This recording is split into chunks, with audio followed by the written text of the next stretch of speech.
Well, how do you even begin to portray one of the most photographed women in the world? That was the daunting task before Elizabeth Debicki when she took on the role of Princess Diana for seasons 5 and 6 of the Netflix hit The Crown. The latest season following the increasingly rocky marriage of Diana to then Prince Charles. Take a look. This is our holiday. It's a rare opportunity for us to be together with the boys as a family. And I know you struggle with that sort of thing, which is why I agreed to bringing your friends along to entertain you. And I even agreed to do the photo call today, requested by your people so the lie could be paraded to the world's media about what an adoring husband you are on one condition. What's that? That you actually are one. You tell him. Elizabeth Debicki, good morning. It's good to see you. Everyone says the same thing. You become Princess Diana in this role. What was it like to get this role and then to realize you're taking on somebody that everyone has certainly an image of and a memory of? It's so personal to them. Well, it was a challenge. It's interesting that when they offered me the part, I just didn't really think, which is probably the best way. Probably, because if you thought about it, you'd be like, no. Right. Or just you think, how? How do you? So I sort of said, yes, absolutely, I would love to do that. And then I think as I got into the process of prepping, I spent a long time prepping it, which was sort of this funny thing that happened because it was the pandemic. So I had all this time. So I spent a lot of time watching, reading, listening, and that's sort of when the weight of the responsibility I felt, but also the terror. Yeah. You know, which was then the process to sort of get through that and then feel like I could do it when I stepped onto the set. Yeah, you worked with a movement coach. I know this is sort of like Hollywood secrets, so you don't have to tell me everything, but I was actually really interested in the process of, it's not about mimicry. It's not about just looking like her, although the hair and makeup is incredible, the ward, it's all great, you do. But how do you inhabit someone and their spirit like that? Well, I love the movement coach on this. Her name is Polly Bennett. She worked with Austin Butler on Elvis, and I think she just did the most recent Whitney Houston film. So she's incredible, and I came from a dancing background, so I've always been very interested in how people move, and that's always been something that I have used as a sort of like entry into characters. So then I had this incredible person suddenly with me to sit down, and basically her magic power is that she takes a lot of time to observe.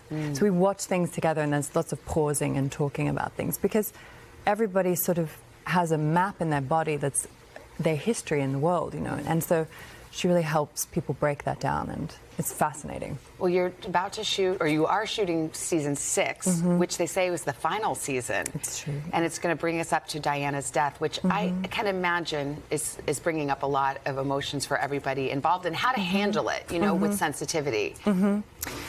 Yeah, you know, we've been shooting it for a few months now, and we have a little longer to go. It's something, it's tricky to talk about because I'm sort of right in the middle of doing it as well.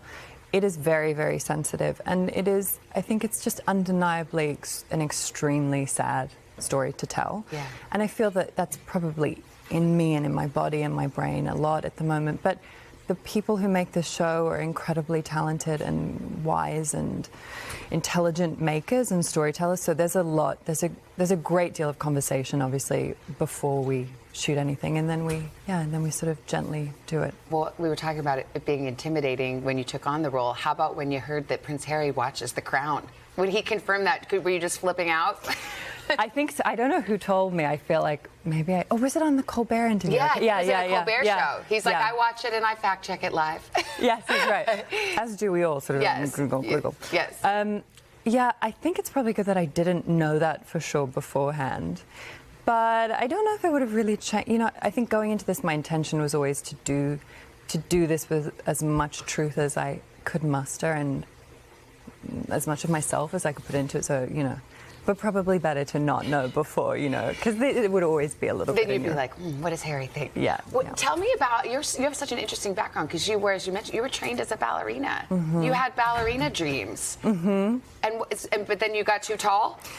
Well, yes, and also I think the thing, both my parents are dancers, ex-dancers. So I think if your parents have done it, dance is brutal, you know, as an art form, and you kind of know quite young if you're going to be able to make it or not.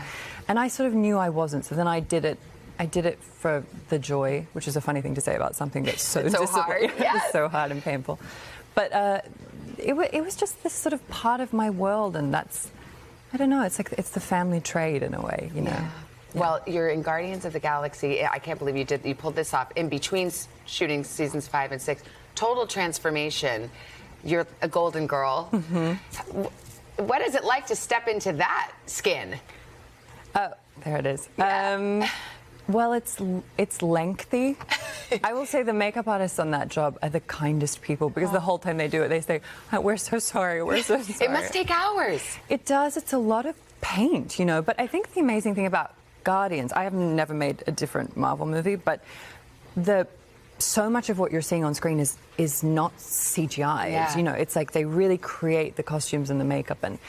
But I learned very quickly that it doesn't really matter what you've gone through in the morning. Just don't say anything, because there's always someone who's been there for at least 3 hours longer than you, and so much prosthetics, and so yeah. Yeah. Well, Elizabeth Debicki, what a pleasure. We await Guardians. We await season 6 of The Crown. Thank you so much. If you want to see season 5, catch up on everything. It's on Netflix right now, and as I said, the final season coming soon.